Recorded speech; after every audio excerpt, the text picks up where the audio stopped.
ఓం నమో భగవతే వాసుదేవాయ. శ్రీ గురుభ్యో నమః. భగవద్గీత 2వ అధ్యాయం సాంఖ్యయోగం. మొదటి అధ్యాయంలో యుద్ధానికని వచ్చిన అర్జునుడు తన వారిని అందరిని చూసుకొని వీళ్ళని చంపడం వల్ల వచ్చే లాభ నష్టాలను బేరేజ్ వేసుకొని దుఃఖంతో కుమిలిపోయి నేను యుద్ధం చేయనని ధనుర్బాణాలను వదిలిపెట్టి అక్కడ కూర్చున్నాడు. అక్కడ నుంచి ఈ అధ్యాయం స్టార్ట్ అవుతుంది. 2వ అధ్యాయం సాంఖ్యయోగం. సాంఖ్యము అంటే ఇదమిదంగా ఇది జ్ఞానయోగము అని కూడా ఒక అర్థం వస్తుంది.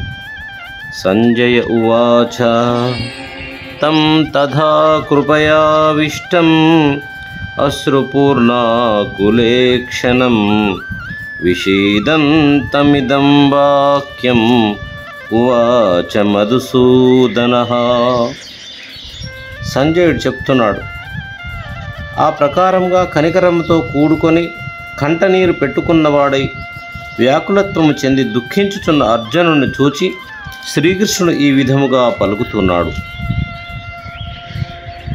శ్రీ భగవానువాచ కుతస్త్వా కష్మలమిదం విషమే సముపస్థితం అనార్యజుష్టమస్వర్గ్యం అకీర్తికరమర్జున. ఓ అర్జున, పామరుడు అవలంబించున్నది స్వర్గ ప్రతిబంధకమును అపకీర్తిని కలగజేయనది ఈ మోహము నీ ఎడకు ఈ సమయముని ఎక్కడి నుంచి దాపురించిందయ్యా? క్లైబ్యం ఆస్మగమః పార్థ నైతత్వై ఉపపద్యతే క్షుద్రం హృదయ దౌర్బల్యం త్యక్తోత్తిష్ట పరంతప. అర్జున, అధైర్యమును పొందకము, ఇది నీకు తగదు. నీచమగు ఈ మనోదుర్బలత్వమును వీడి యుద్ధము చేయుటకు లెమ్ము. అర్జున ఉవాచ కథం భీష్మమహం సంఖ్యే ద్రోణం చ మధుసూదన ఇషుభిః ప్రతియోస్యామి పూజార్హా వరిసూదన. అర్జునుడు చెప్తున్నాడు, శ్రీకృష్ణ, భీష్మ ద్రోణుడు ఇరువురిని పూజింపదగిన వారు. అట్టి వారిపై బాణములను వదిలి నేను ఎట్లు యుద్ధము చేయగలను? గురూన్ హత్వా హి మహానుభావాన్ శ్రేయో భోక్తుం భైక్షమపీహ లోకే అత్వార్థకామాంస్తు గురూనిహైవ భుంజీయ భోగాన్ రుధిర ప్రదిగ్ధాన్. వాసుదేవ, మహానుభావులైన గురువులను చంపక ఈ లోకమునందు భిక్షాన్నమైనను భుజించుట మంచిది. వారిని చంపినచో తర్వాత వారి రక్తముతో తడిసిన ధన సంపదలని అనుభవించవలసి ఉంటుంది.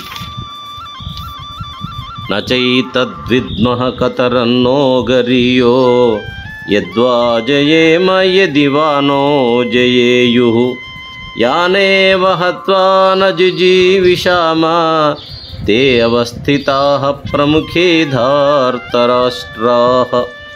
పైగా ఈ యుద్ధమున మనము గెలుస్తామో లేక వారే గెలుస్తారో చెప్పలేం. ఈ రెండింటిలో మనకేది శ్రేష్టమో కూడా తెలియదు. ఎవరిని చంపి మనము జీవించగోరమో అట్టి భీష్మాదులు యుద్ధమున మన ఎదుట నిలిచి ఉన్నారు. కార్పణ్య దోషోపహత స్వభావః పృచ్ఛామి త్వాం ధర్మ సమ్మూఢచేతాః యత్ శ్రేయః స్యాత్ నిశ్చితం బ్రూహి తన్మే శిష్యస్తేహం షాధి మాం త్వాం ప్రపన్నం.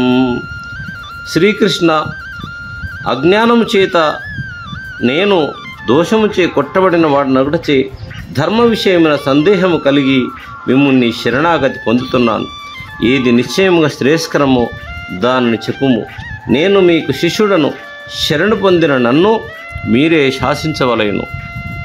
నహి ప్రపశ్యామి మమాపనుద్యాత్ యచ్చోకముచ్చోషణమింద్రియాణం అవాప్య భూమా వసపత్నమృద్ధం రాజ్యం సురానామపి ఛాధిపత్యం. ఈ భూమండలమునంతా శత్రువులు లేని సమృద్ధమైన రాజ్యమును దేవతల యొక్క ఆధిపత్యమును పొంది కూడా ఇంద్రియములను శోషింపచేయుచున్న ఈ నా దుఃఖమును ఏది పోగొట్టగలదో దానిని నేను తెలుసుకోలేకపోతున్నాను. సంజయ ఉవాచ ఏవముక్త్వా హృషీకేశం గుడాకేశః పరంతప నయోస్య ఇతి గోవిందం ఉక్త్వా తూష్ణీం బభూవః. తమువాచ హృషీకేశ ప్రహసన్నివ భారత సేనయోరుభయోర్मध्ये